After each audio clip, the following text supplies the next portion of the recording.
Welcome to The Explainer. Today, we are diving deep into some of the most powerful and often destructive emotions at the very core of pathological narcissism.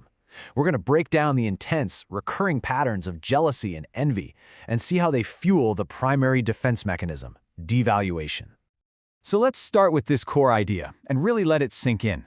We're not talking about occasional disagreements or a bit of healthy competition here. We're talking about a fundamental worldview where every single interaction, big or small, is a battle for dominance. This cognitive filter changes absolutely everything. Okay, let's get into it. To really wrap our heads around this, we first have to draw a line in the sand between a normal, human emotion and a truly pathological one. It all comes down to a question of degree. And this is where it gets really interesting. Look at this contrast. Most of us, we feel flashes of jealousy or envy, but for a healthy person, those feelings are temporary, they're episodic, and they're usually tied to a specific situation. In pathological narcissism, though, these same feelings become chronic and totally uncontrolled, stemming directly from a deeply unstable sense of self. And this, right here, is the key. A friend's promotion, a colleague getting praised. It's not just good news for that person. No, it's interpreted as a personal slight, a direct attack on their own fragile sense of superiority. This filter transforms the world into a constant battlefield for validation, where there can only be one winner.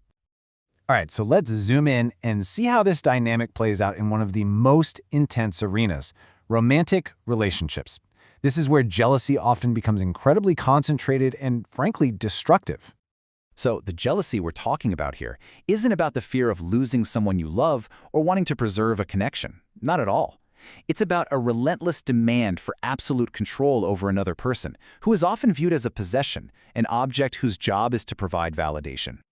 And this need for control, it shows up in very real, tangible ways. An innocent chat with a coworker can be twisted into proof of betrayal. Getting stuck in traffic becomes an elaborate lie. For the partner, this constant surveillance creates a state of perpetual anxiety and hypervigilance. And here's the paradox, the part that creates such profound cognitive dissonance for the victim. The narcissist will punish their partner for even the suspicion of infidelity, while they themselves often engage in the very behaviors they condemn. The rules just don't apply to them, which really hammers home the point that this is about power, not about principle. Okay, so if jealousy is all about controlling a possession, then envy is about eliminating a rival. It's a totally distinct but related force, and believe me, it extends far beyond romantic relationships, into work, friendships, even family. This is the fundamental logic at play. They see the world as having a finite amount of success, of admiration, of validation. It's a zero-sum game. So if someone else gets a piece of the pie, it literally means there's less for them. It's just not possible for them to feel genuine happiness for another person's win because that win is perceived as their own loss. So when they're confronted with someone else's achievement, the response is almost systematic. It's like they have a playbook designed to neutralize that threat. First, they'll try to downplay it. If that doesn't work, they'll try to take credit for it. And if all else fails, they'll actively try to sabotage the person or their success. This is a classic, almost textbook example of what our source material calls poisoned support. See how it works? It looks like a compliment on the surface, but it's laced with this subtle criticism that's designed to undermine confidence and plant a seed of doubt. The person on the receiving end is left feeling confused, unable to fully celebrate. You have to imagine, these intense feelings of inferiority and resentment, they create this enormous internal pressure. And when that pressure just becomes too much to handle, it has to be expelled somehow. This leads us right to the primary psychological tool they use to manage these internal states. And that brings us to the response. When a narcissist feels threatened by someone else's success, their go-to strategy, their primary weapon, is to devalue that person. At its core, this is a way of getting rid of those uncomfortable feelings of inferiority by just projecting them onto someone else. The attack isn't actually about the other person's supposed flaw, it's about the narcissist's inability to cope with their own feeling of inadequacy. By making someone else feel small, they get to temporarily restore their own sense of being on top. And you see these tactics used constantly to symbolically cut the other person down. Notice how insidious they can be, right? A really cutting remark is just dismissed as, "Oh, I was just kidding." A major accomplishment is met with a shrug. Total indifference.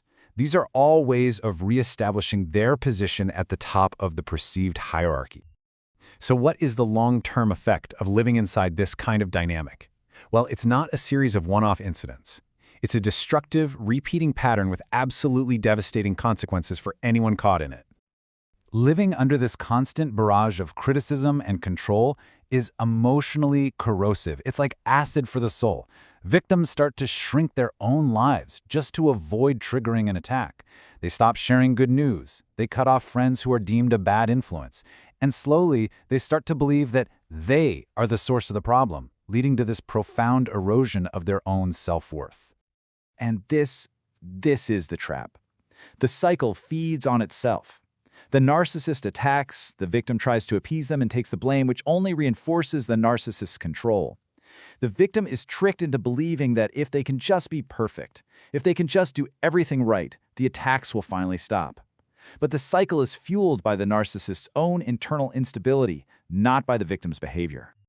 And that leaves us with the final and most crucial question. It shifts the focus away from trying to manage or appease the pattern and forces us, instead, to look at its unchangeable root cause. Understanding this isn't just an academic exercise. It's the very first step toward recognizing the dynamic for what it is.